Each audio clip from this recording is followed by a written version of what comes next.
حضرت فاطمہ الزہرا بنت محمد صلی اللہ علیہ وسلم۔ حضرت فاطمہ الزہرا مکہ معظمہ میں حضور صلی اللہ علیہ وسلم کی بعثت سے 5 سال قبل پیدا ہوئیں۔ اس وقت حضور کی عمر مبارک 35 برس کی تھی اور یہ ان کی چوتھی اور آخری صاحبزادی تھی۔ نہایت سنجیدہ اور پاکیزہ گر تنہائی پسند تھی۔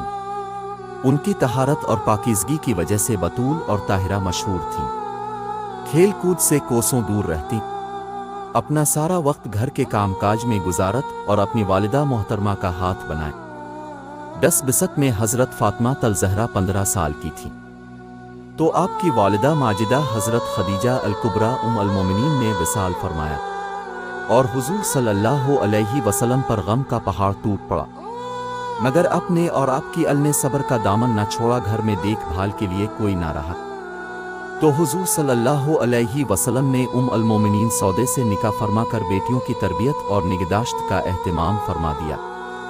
علاوہ ازیں حضرت حفصہ بنت عمر فاروق، حضرت عائشہ بنت ابو بکر، حضرت اسماء بنت ابو بکر اور حضرت فاطمہ بنت زبیر غمگساری اور دل جوئی کے لیے اکثر وقت ان کے پاس موجود رہتی۔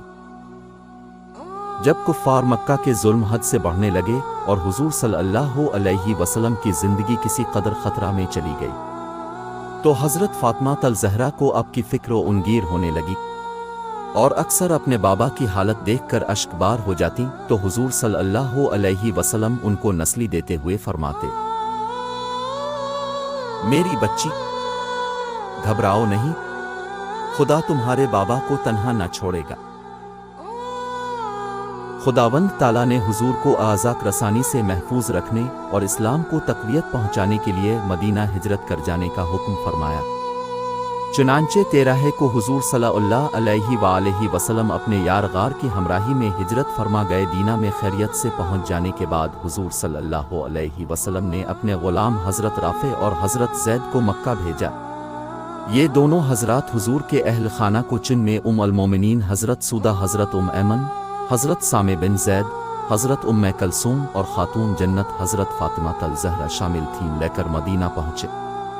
ام المومنین حضرت سودہ اور بنات رسول مدینہ میں اپنے نئے گھر میں رہائش پذیر ہوئیں۔ لوگوں کے کہنے پر ڈرتے ڈرتے حضرت علی مرتضیٰ نے حضور صلی اللہ علیہ وسلم کو حضرت فاطمہ الزہرا کے لیے پیغام نکاح بھجوایا، جے حضور صلی اللہ علیہ وآلہ وسلم نے بخوشی منظور فرمایا۔ اپنے حضرت انس کو حکم دیا کہ حضرت ابو بکر صدیق، حضرت عمر فاروق اور حضرت عبد الرحمن بن عوف کو بلالا۔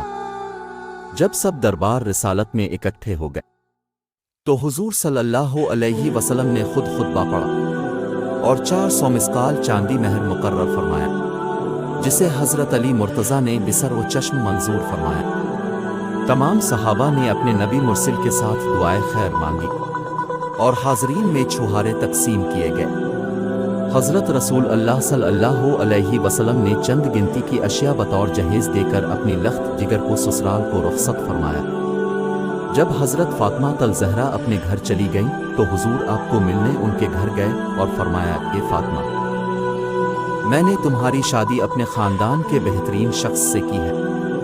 حضرت علی مرتضیٰ کا مکان قصریات سے قدرے دور تھا۔ حضور چاہتے تھے کہ ان کی لخت جگر ان سے نزدیک کر ہوں اور اس کا اظہار صحابہ کرام نے فرمایا۔ چنانچہ اب کی خواہش حضرت حارث بن نعمان نے پوری کر دی، کیونکہ ان کے متعدد مکانات تھے جن میں سے انہوں نے پہلے بھی چند مکان حضور صلی اللہ علیہ وسلم کے نظر کیے تھے۔ اب حضور کے مکان کے بالکل قریب ایک مکان حضرت فاطمہ الزہرا اور حضرت علی مرتضیٰ کی نظر کر دیا اور بارگاہ رسالت سے ڈھیروں دعائیں پا کر عاقبت کے لیے ذخیرہ کر لیا۔ حضرت فاطمہ الزہرا نہایت متقی، صابر و قانع اور دیندار تھی۔ گھر کا کام کاج اپنے دست مبارک سے کرتی، خود چکی پست اور جھاڑو دیتی، خود ہی چولہے جلائیں، غرض ہر کام خود کرتی، کیونکہ ان کے ہاں کوئی لونڈی نہ تھی۔ علاوہ ازیں عبادت میں بھی کثرت فرماتی، جہاں حضرت علی مرتضیٰ شیر خدا سلطان الفقراء تھے، وہاں حضرت فاطمہ الزہرا بھی فقر و فاقہ میں ثانی نہ رکھتی تھی۔ حضرت ابن عباس فرماتے ہیں کہ ایک دفعہ حضرت علی مرتضیٰ نے رات بھر باغ سینچا